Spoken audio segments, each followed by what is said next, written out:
안녕하세요. 절대갑TV의 명품 PD 한PD입니다. 최근에 빌라방, 빌라신 이런 그 전문 사기꾼들이 사실상 국가를 상대로 사기를 친 거예요.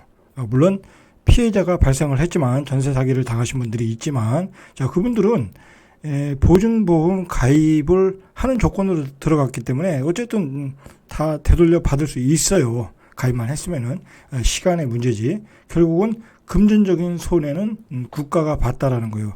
자, 그만큼 이 사기꾼들의 고도화된 머리, 그 머리를 이용해서 국가를 상대로 사기를 친 거예요.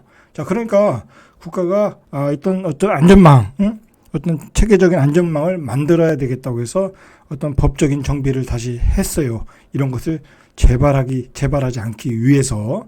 그리고 문제는 젊은 사람들이 전세를 얻는데 국가가 보장한 시스템 하에서 분명히 들어갔는데도 사기를 당했다고 하면 사회 안전망이 깨진 거잖아요. 그죠? 그런 문제점을 보완해서 법을 보완을 했어요. 자, 오늘 그 내용을 살펴보는 거예요.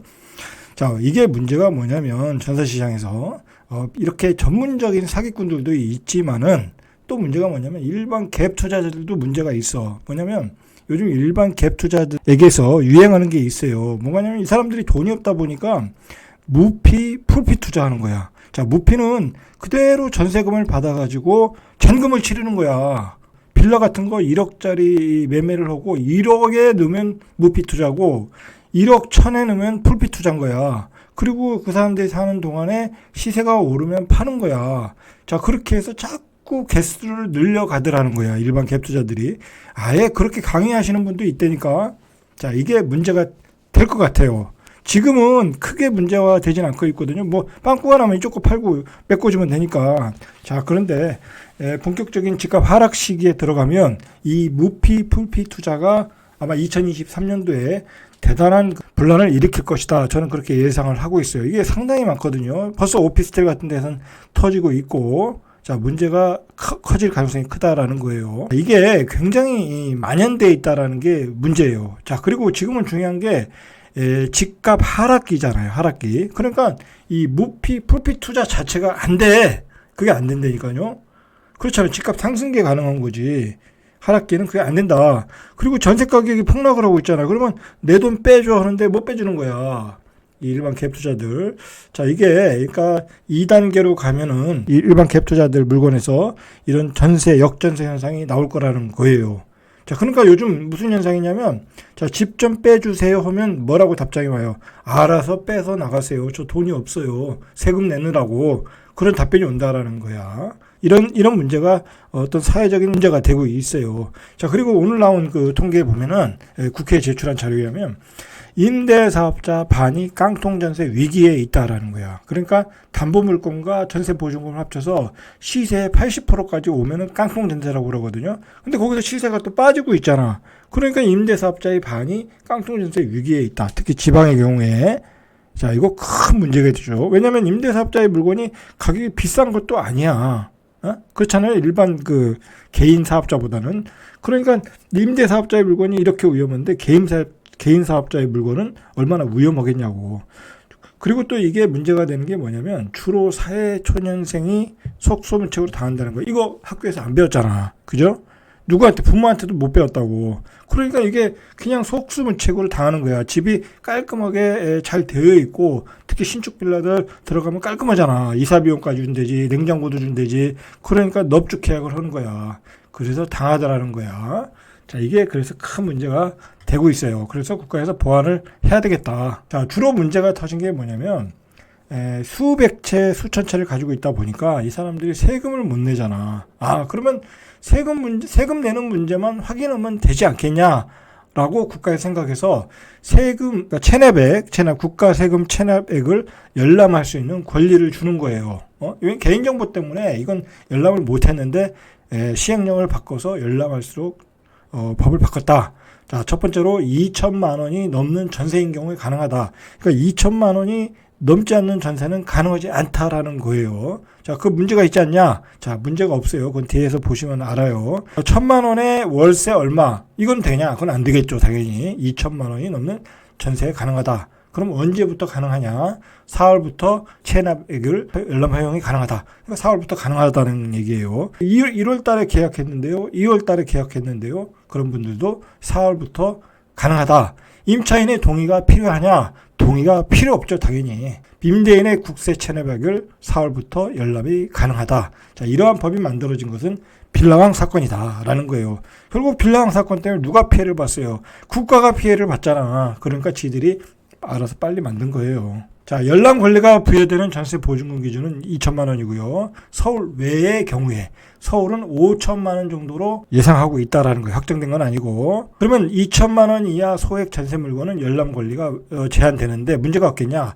2천만 원 이하 보증금은 현행 임대차 보호법에 따라 국세보다 우선해서 돌려받을 수 있다라는 거예요. 그러니까 내가 그 빌라왕 집에 살더라도 2천만 원 이하의 전세 금액은 아무리 경매로 날아가도 무조건 받을 수 있다 이거야. 그러니까 국가에서 이미 보호해줄 법을 가지고 있다.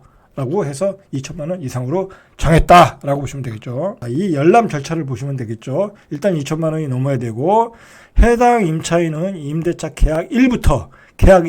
계약 1부터. 자, 개시일까지. 그러니까 내가 1월 1일에 계약하고 3월 1일에 들어가기로 돼 있어. 그러면 1월 1일에 계약하고 가서 확인하시면 돼요. 임대인 동의 없이 미납 국세를 열람할 수 있고 열람을 희망하면 임대차 계약서를 지참하고 세무서에 신청하면 된다라는 거예요. 전국 세무서에서 열람이 가능하다라고 보시면 되겠죠. 아무 데나 가시면 된다라는 얘기예요. 임대차 계약서를 쓰고 나서 아직 시행령을 정비하고 있으니까 본격적인 것 실행이 가능한 것은 4월 1일 이후부터 신청분부터 허용이 된다라고 보시면 돼요. 그리고 4월 1일부터는 세입자로 거주하는 집이 경매나 공매로 넘어가도 국세보다 전세금을 먼저 돌려받을 수 있다라는 거예요. 예전에는 국세가 먼저 돌려받고 보증금을 먼저 받을 수 있었거든요. 자, 근데 그게 이제 바뀌었다라는 거예요. 왜냐면 예를 들어서 이제 뭐 빌라왕 같은 애들은 뭐 몇십억씩 환수를 해야 되잖아요. 그러다 보면 보증금을 못 받는 경우가 발생할 수 있다라는 거야. 자, 그래서 법을 바꾼 것 같아요. 중요한 거는 이제 임대차 계약서에 특약사항을 쓰는 게 가장 중요한 거야. 자, 계약 전에 임대인의 체납사항을 서로 이제 커뮤니케이션하고 이제 기재를 계약서에 하겠죠. 그러고 나서 이제 그 계약서 들고 가서 세무서 가서 확인하는 거잖아요. 자, 그러면 계약서를 쓸 때와 세무서에 가서 확인할 때가 틀릴 수 있잖아요. 그러니까 확인 후 사실과 다를 경우 계약을 해지할 수 있다라는 내용을 쓰면 되겠죠. 그죠? 이 내용을 쓰면 그 뒤에 변경사항에 문제가 있을 때는 계약을 해지하면 되니까. 자, 그리고 여러분 이것도 중요한 거. 다주택자인지를 확인하는 게 중요한 것 같아요. 뭐 한 채, 두 채, 세 채, 네 채 뭐 그 정도는 상관없지만 수십 채인 경우에는 문제가 될 수 있잖아요. 임대인과 확인을 하자라는 거죠. 임대인과 확인을 해서 공인중개에서 또 확인하고 특약사항에 넣으라는 거예요. 서로가 다 확인을 하고. 그래서 나중에 이 사람이 뭐 5채 정도 가지고 있다고 했는데 나중에 보니까 빌라왕이더라 해서 사고가 터졌어. 그러면 공인중개사가 책임을 져야 되는 거야. 그렇게 되는 거죠. 그러니까 확실한 그 안전보장 장치가 되는 거죠. 그리고 나는 정말 다주택자는 피하겠다. 이 사람이 문피 투자인지 풀피 투자인지 모르니까 피해야 되겠다. 그러면 공인중개사하고 확인하고 그걸 피하면 되는 거고요. 그리고 이번 빌라왕 사건에서 봤듯이 대부분의 젊은 그 사회 초년생들이 당했던 게 뭐냐면 대리 계약을 했기 때문에 당하는 거야. 주인이 안 오고 말 그대로 가짜 차명으로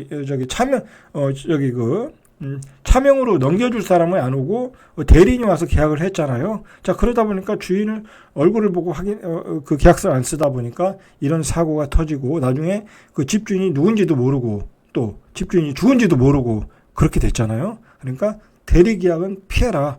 반드시 본인과 계약을 해라. 자, 그리고 담보물건이 많은 물건은 피해라. 복잡한 담보물건이 많은 물건은 피해라. 자, 이 정도만 하시면 별로 전세 사기를 당하지 않고 안전하게 전세를 얻을 수 있어요. 그리고 여러분들이 절대로 내가 편하다고 해서 이 집이 내가 원하는 집이다 해가지고 어떤 그 여러 가지 안 좋은 정황들이 있는데 무리하게 계약하시면 안 돼. 그리고 항상 그런 사기꾼들은 집을 굉장히 그 좋은 상태로 만들어 놓고 임차인을 풀피, 무피 투자로 맞추는 거예요. 그렇기 때문에 그런 집은 항상 의심을 갖고 보셔야 된다는 얘기예요. 자, 이상 절대값TV의 명품 PD 한PD였습니다.